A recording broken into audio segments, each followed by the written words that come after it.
Hello, good morning बच्चों। पिछली class में बेटा हम लोगों ने देखा था क्वेश्चन नंबर 3 तक, प्रश्नावली 6.1 के 3 नंबर तक सवाल कंप्लीट किए थे और उसके पहले की बेसिक चीज़ें बताई थी।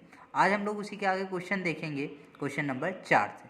क्वेश्चन नंबर 4 क्या कह रहा है? कह रहा है एक गाँव की जनसंख्या 4800 है। यदि इनमें से 3600 निरक्षर हों तो गांव में साक्षर लोगों का प्रतिशत ज्ञात कीजिए। गांव में साक्षर लोगों का प्रतिशत ज्ञात कीजिए। ठीक है, तो मतलब निरक्षर मतलब बिना पढ़े लिखे लोग कितने? 3600 हैं और टोटल जनसंख्या कितनी? 4800 है। तो हम पहले निकालेंगे साक्षर लोगों की संख्या। क्या निकालेंगे? साक्षर लोगों की संख्या। आइए देखते हैं कैसे करेंगे। क्वेश्चन नंबर 4 लिखेंगे गांव की जनसंख्या, गांव की जनसंख्या, गांव की जनसंख्या बराबर है 4800। कितनी थी? 4800। ठीक है, इतने थी। और निरक्षर लोगों की संख्या, निरक्षर लोगों की संख्या है 3600। कितनी है? 3600। 3600 लोग निरक्षर हैं। ठीक है, समझ में आई बात? गांव की जनसंख्या है 4800 और निरक्षर लोगों की संख्या है 3600। तो अब हम निकालेंगे साक्षर लोगों की संख्या। साक्षर लोगों की संख्या, साक्षर लोगों की संख्या। तो गांव की जनसंख्या टोटल 4800 है, उसमें से निरक्षर लोगों को क्या करेंगे? माइनस कर देंगे। निरक्षर लोगों को माइनस कर देंगे। तो 4800 में 3600 माइनस करेंगे तो कितना बचेगा? 0 0, 8 में 6 गए 2 और 4 में 3 गए 1, 1200 बचेगा। कितना बचेगा? साक्षर लोगों की संख्या है 1200।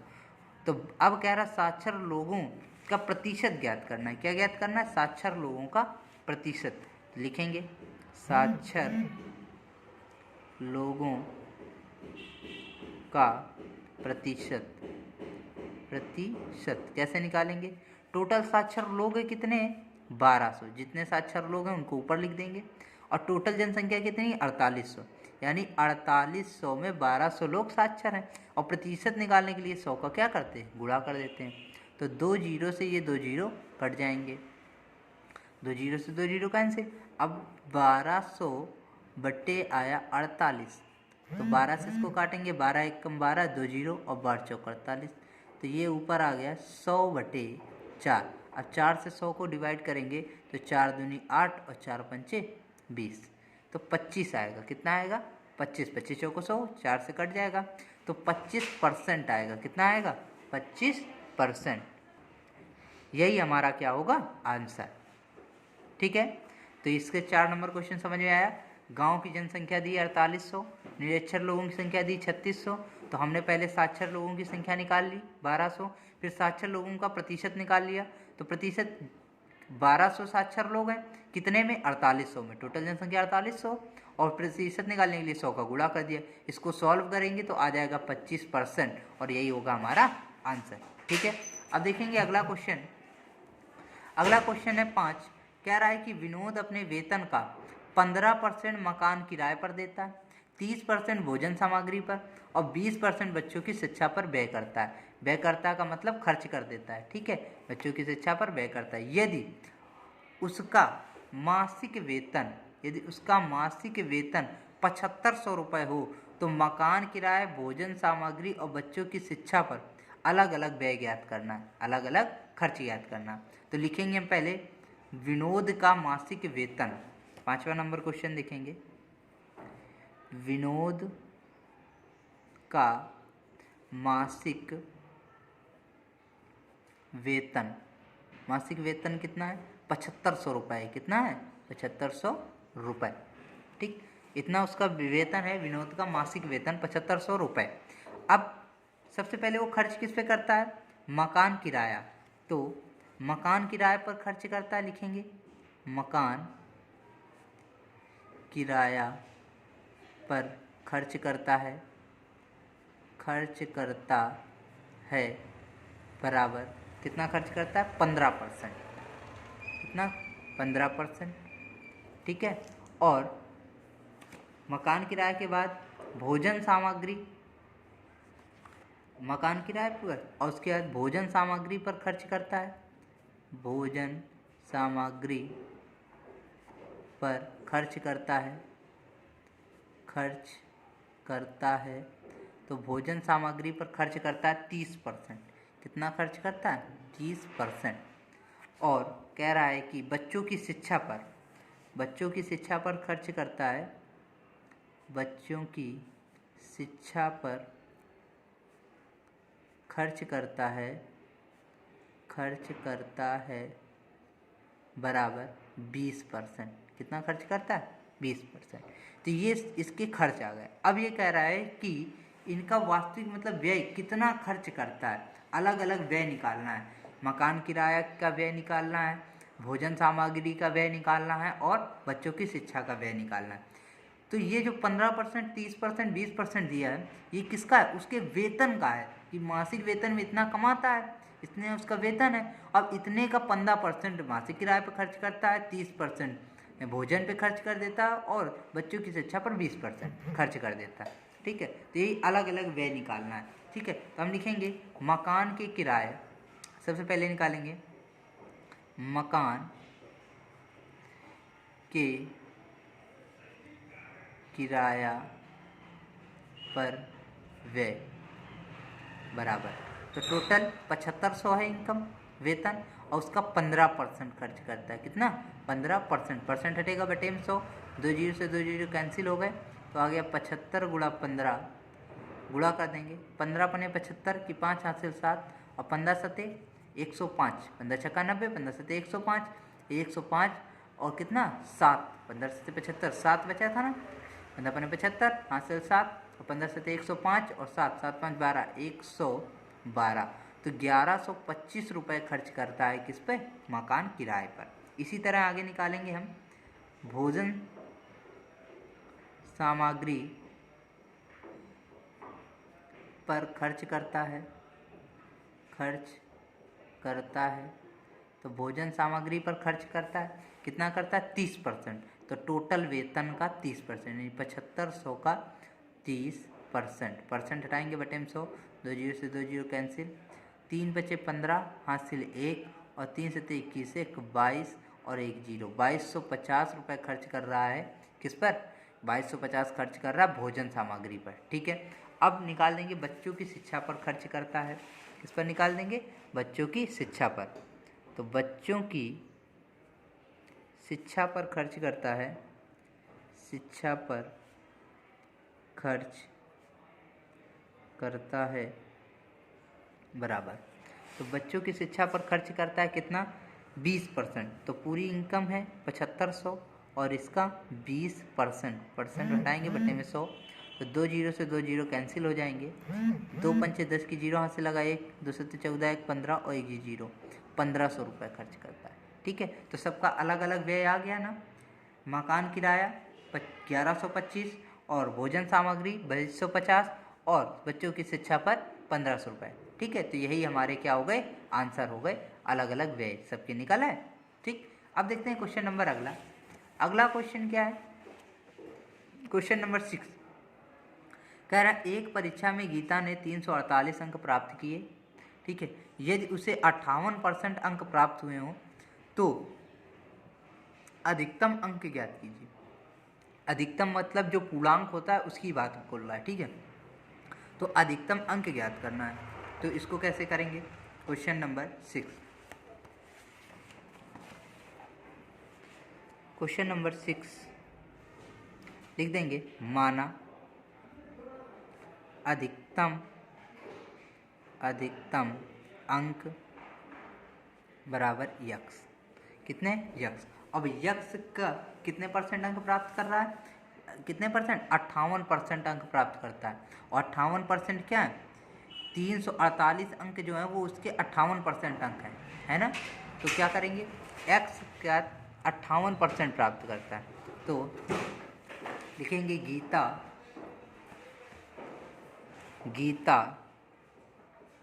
परीक्षा में अंक प्राप्त करती है बराबर कितने अंक प्राप्त करती है? 58%। 58%, ठीक। और 58% जो अंक प्राप्त करती है तो हम x का निकालेंगे 58%। तो अतः लिखेंगे, अतः गीता को मिले अंक बराबर। तो गीता को कितने अंक मिलेंगे? यक्स का 58% हटाएंगे बटे में आ जाएगा 100। और यक्स का जो 58% है वो किसके बराबर है? वो बराबर है 348 के। 348 अंक प्राप्त करती है ना, तो 348 के बराबर उसको कितने अंक मिलते हैं? 348 बराबर x गुणा 58/100 ये होगा, क्योंकि ये भी 58% अंक है जो उसको मिलते हैं, ये भी उसी को मिलते हैं 58%, दोनों सेम होंगे। तो ये भाग में उधर जाएगा गुणा में, ये गुणा में, तो भाग में, तो x बराबर आ जाएगा 348 × 100/58। अब इसको काटने की कोशिश करिए। इसको काटेंगे तो किससे कटेगा? 6 से काट के देख लेते हैं। 6 × 8 = 48, हासिल 4, और 6 × 5 = 30, 4 × 34। ये 6 बार पूरा कैंसिल हो जाएगा। कितनी बार कैंसिल हो जाएगा? 6 बार। तो x बराबर 6 का गुणा 100 में करेंगे तो आ जाएगा 600। तो अधिकतम अंक जो हमने माने थे कितने? x। तो x का मान कितना है? 600। तो अधिकतम अंक 600 अंक जो होंगे वो अधिकतम अंक होंगे। क्या होंगे? अधिकतम अंक। यही हमारा क्या होगा? आंसर। अधिकतम अंक पूछा था, अधिकतम अंक हमने x माना, x की वैल्यू कितनी आई? 600। तो 600 ही क्या है? अधिकतम अंक। समझ में आ गई बात? तो आंसर आएगा हमारा 600 अंक, ठीक। अब इसके आगे अगला क्वेश्चन देखते हैं, क्वेश्चन नंबर 7। क्वेश्चन नंबर 7 कह रहा है कि एक नगर की जनसंख्या प्रतिवर्ष 5 वर्ष बढ़ती है, 5% बढ़ जाती है। वर्ष 1999 से 2000 तक जनसंख्या 8820 बढ़ी, 8820 बढ़ गई। तो नगर की जनसंख्या 1999 में क्या थी? नगर की जनसंख्या 1999 में क्या थी? तो मान लेंगे कि नगर की जनसंख्या 1999 में x थी। कितनी थी? x थी। मान लेंगे कि नगर की जनसंख्या 1999 में कितनी थी? x थी। और x का 5% जो बढ़ी जनसंख्या, वही तो कह रहा है कि किसके बराबर है? 8820 के, क्योंकि 1999 में 2000 एक ही साल तो आया, एक साल में। और कितनी बढ़ जाती है एक साल में? 5%। तो हम x का 5% बढ़ाएंगे, जो x की 5% बढ़ी हुई जनसंख्या होगी वो किसके बराबर होगी? 8820, क्योंकि ये भी तो एक साल में बढ़ गई, ठीक है। तो x की जो बढ़ी हुई संख्या होगी वो इसके बराबर होगी। आइए कर देखते हैं कैसे करेंगे। मान लेंगे क्वेश्चन नंबर 7 है, माना नगर की जनसंख्या 1999 में पूछ रहा क्या थी, तो मानेंगे 1999 में, मानो 1999 में नगर की जनसंख्या बराबर x थी, ठीक है। अब प्रतिवर्ष बढ़ रही, प्रतिवर्ष बढ़ती है जनसंख्या, तो कितनी बढ़ती है? 5%, ठीक है। तो हम देखेंगे कि एक वर्ष में बढ़ी संख्या, या लिख लेंगे 1999 से 2000 में के बीच में बढ़ी हुई जनसंख्या। तो 1999 से 2000 वर्ष के बीच बढ़ी हुई जनसंख्या, ठीक। तो 5% बढ़ेगी, मान लिया था x थी, और x का 5% बढ़ जाएगी, 5% निकाल लेंगे। तो 5 × 5 = 5 × 10 यानी ये 20। तो x/20 आएगी। मतलब 1999 से 2000 के बीच में बढ़ी हुई जनसंख्या कितनी है? x/20। और वैसे बुक में कितनी दी हुई है? 1999 2000 के बीच में जनसंख्या बढ़ी, कितनी बढ़ी? 8820। तो ये 8820 जो है वो x/20 के क्या होगी? बराबर। ये भी बढ़ी हुई जनसंख्या है और वो भी बढ़ी हुई जनसंख्या है। अब लिखेंगे चूँकि x/20 जो है वो बराबर है 8820 के। अब ये जो 20 यहाँ भाग में उधर जाएगा गुणा में, तो x बराबर आ जाएगा 8820 इंटू 20, तो x बराबर आएगा 0 0, 2 दूनी 4, 2 अट्ठे 16, 6 यहाँ से लगा 1, 2 अट्ठे 16, 1 17। ठीक, तो ये आ जाएगा 17 64 00 x बराबर, और यही x हमने माना था 1999 की जनसंख्या, तो अतः 1999 जनसंख्या कितनी थी? 1,76,400, और यही हमारा क्या होगा आंसर, 1,76,400 जनसंख्या थी 1999 में। समझ में आ गई बात? ठीक है, तो ये हो गया क्वेश्चन नंबर 7। अब आगे देखते हैं क्वेश्चन नंबर 8। क्वेश्चन नंबर 8 क्या है? कह रहा है कि किसी पाठशाला में 60% विद्यार्थी लड़कियां हैं, और यदि पाठशाला में कुल लड़कियों की संख्या 690 हो तो पाठशाला में कुल विद्यार्थियों की संख्या ज्ञात करनी है, और पाठशाला में लड़कों की संख्या भी ज्ञात करना है।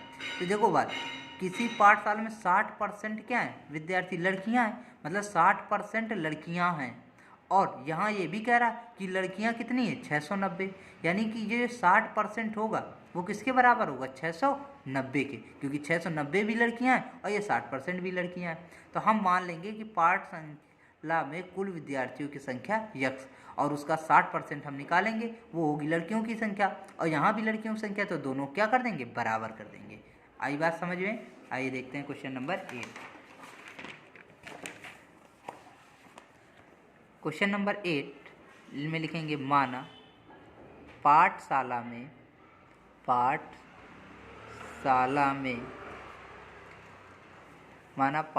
में कुल विद्यार्थियों की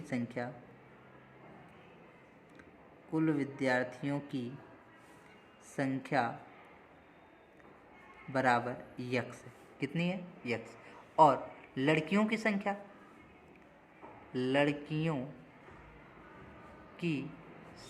है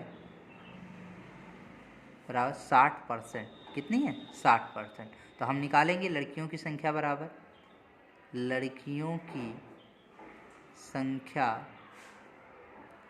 बराबर यक्स का 60% है, तो परसेंट हटाएंगे, बटे में 100, 1 0 से 1 0 कैंसिल हो जाएगा, तो बचेगा 6x/10, इतनी लड़कियां हैं। और ये लड़कियों की संख्या यहाँ दिया कितना है? यहाँ बुक में लड़कियों की संख्या दे दी है कितनी? 690। कितनी लड़कियां हैं? 690, तो 690 भी लड़कियों की संख्या है और 6x/10 भी लड़कियों की संख्या है, तो दोनों क्या होगा? बराबर होगा। 6x/10 बराबर 690। ठीक है, अब ये यहाँ 10 भाग में उधर जाएगा गुणा में, तो x बराबर आ जाएगा 690 × 10 और बटे 6। ठीक, अब इसको काट देंगे, तो 6 कम 6, 6 कम 6, फिर यहाँ 6 कम 6, 3 बचा, 0 30 6 पंचे 30, ये आ जाएगा। और यहाँ तो x बराबर आ जाएगा 1100, और ये 10 से गुणा करेंगे तो 0 बढ़ जाएगा, तो 1150 विद्यार्थी, तो ये आ गया 1150। तो पाठशाला में हमने माना था कुल विद्यार्थियों की संख्या कितनी? यक्स, और यक्स बराबर कितने हैं? 1150, तो कुल विद्यार्थियों की संख्या आ गई 1150। अब लिखेंगे लड़कों की संख्या, तो लड़कों की संख्या, टोटल पाठशाला में विद्यार्थियों की संख्या कितनी? 1150, और उसमें से लड़कियों की संख्या कितनी है? 690 है, माइनस कर देंगे तो लड़कों की संख्या आ जाएगी 0, 15 में 9 गए 6, 15 में 9 गए 6, यहाँ बचा कितना? 0, इस तरह से 10 में 6 गए 4, तो 460 होगी। कितनी होगी? 460। 460 लड़के होंगे और 690 लड़कियाँ होंगी। यही क्या होगा? यही हमारा होगा आंसर। आ गया समझ में? 660, 0 में 0, 15 में 9 गए 6, यहाँ बचा 0, यहाँ से लिया 10, 10 में 6 गए 4, तो 460 लड़के होंगे और 690 लड़कियाँ, और टोटल विद्यार्थी कितने होंगे? 1150। आ गया समझ में? ये आ गया होगा समझ में आप सभी को? ठीक है, अब क्या करेंगे कि 8 नंबर तक क्वेश्चन आप लोग कंप्लीट करेंगे, 9 10 11 12 खुद से लगाएंगे, 4 क्वेश्चन बचे हैं। अगर वो क्वेश्चन नहीं आएंगे तो वो आप हमसे व्हाट्सएप ग्रुप पर पूछेंगे, और नहीं तो खुद उसको सॉल्व करने की कोशिश करेंगे। ठीक है, आज के लिए इतना ही, इसके बाद अगले वीडियो में फिर मिलते हैं। ओके।